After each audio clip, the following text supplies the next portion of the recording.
20 ஆண்டுகளாக 14,000 கிலோமீட்டர் தாண்டிய ஒரு காதல் கதை. மனிதர்களின் காதல் கதைகளை விட பறவைகளின் காதல் கதைகள் அதிக சுவாரஸ்யம் மிக்கவை.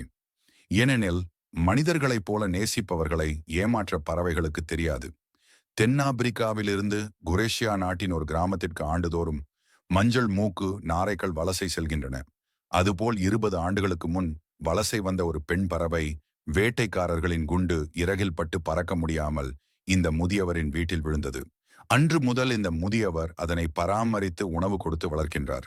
இந்த பறவையின் ஆண் துணை ஒவ்வொரு ஆண்டும் மார்ச் மாதம் தென்னாப்பிரிக்காவிலிருந்து குரேஷியா நாட்டிற்கு சுமார் 14,000 கிலோமீட்டர் பயணம் செய்து தனது காதல் மனைவியுடன் குடும்பம் நடத்தி முட்டையிட்டு குஞ்சு பொரித்து குஞ்சுகள் வளர்ந்தவுடன் தென்னாப்பிரிக்காவிற்கு குஞ்சுகளுடன் வலசை செல்கிறது.